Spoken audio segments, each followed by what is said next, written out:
National Piping Centre. We spoke to you, we saw you yesterday. You were playing down Buchanan Street with the band. It's not your first time in Glasgow, is it?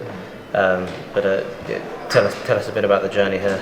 Alright, so yes, we had a practice yesterday down Buchanan, and yeah, the band had quite a busy day. I think we just wanted to do something for the crowd to begin with.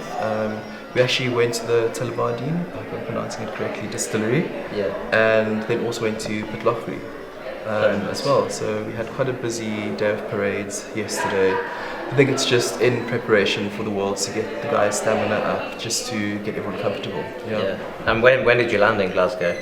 So I landed on Friday, so about 4 days ago, I think. Yeah, and as the band's coming in, it sort of trickles. There's a few people arriving here and there, but everything's settling down okay? So yes, we have quite a few international players, including myself. So the band did a festival in Lorient in France, and but a few players were missing. So a few of us, including myself, landed about Friday, and that's when the full band has been getting together. And I think people have been trickling in. We have people from Australia, South Africa, and I think homegrown from New Zealand as well. Yeah, that's right. The band is from Auckland, obviously, but including yourself, there's a few players from South Africa and different parts of New Zealand and Australia.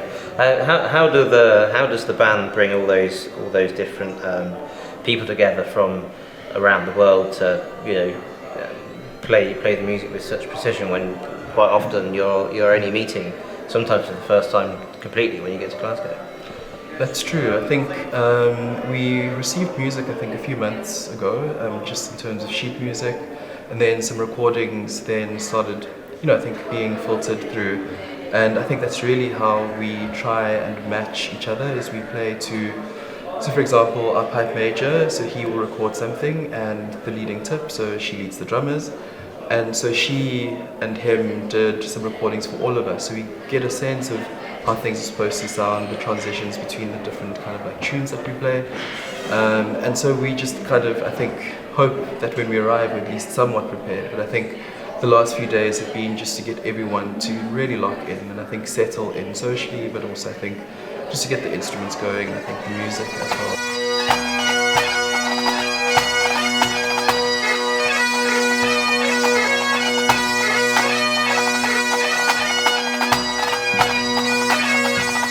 And obviously, there are bands coming from all over the world. Quite often, you've got bands from Canada, bands from Australia, New Zealand.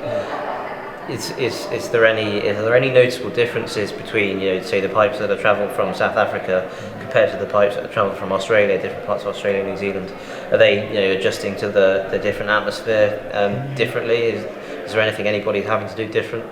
So atmospheric pressure or altitude actually is what sets a few people apart. So in South Africa, a few of us from South Africa are from Johannesburg, and I think that's almost 2 kilometers above sea level. Yeah. So it's very thin, the air up there, and I think it's very dry. And so our instruments often need a lot of fine tuning, but it's a lot more comfortable to play down, down at coastal, kind of at sea level, as it is with runners as well. Absolutely. And I think in some ways we're a little bit advantaged because we play at such a high altitude, so coming down sometimes to sea level is a little bit easier actually to play, but the instruments play so much better in these kinds of conditions. And I think all of our pipes are made in Scotland except for a few people. But it's really nice that the instrument gets to come back home in some ways. Exactly. Yeah. And we're here in Glasgow now. It's not your first time in Glasgow. What is it about piping live, about the world, about the world of pipe bands that brings you back? And what are the other, apart from playing in the world, what are the other highlights that you look forward to in Piping Live Week? Well, I think it's getting to rub shoulders with people that most of us only see kind of being streamed live or just on YouTube videos, or people we just know about, who bands that we've been listening to for years. It's just, I think that's one of the draw cards that really, for me personally, brings me to Glasgow. Is it's kind of like the center of it all. It's like the heartbeat of pipe bands, and especially at this time in the year. It's quite an exciting time. It's all these kind of like pipe band celebrities that you get to meet. And I think it's also, yeah, I think whenever a band does invite you to come and play with them at the Worlds, I think it's quite an honour as well. But it's also an honour for all the bands to get to play against each other, and especially in Grade 1 in that big arena. So it's kind of being able to see your idols, but also I think in some ways in this case being able to compete with them. I think for me that's a big draw. Yeah, and is there any piping live or concert highlights that you're looking forward to this week? So I will be attending the SFU concert.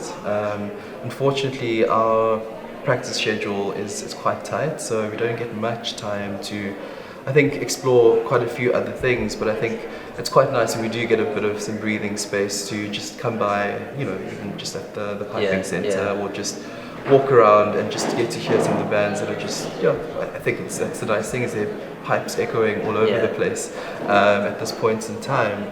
But yeah, I think I'm really looking forward to the SFU concert. I've never been. Downloaded all of their music, so it'd be great to see it all live. Yeah. No, fantastic. Thanks very much for talking to us. Best of luck for the weekend, and I hope the weather has improved out there just now. I hope so too.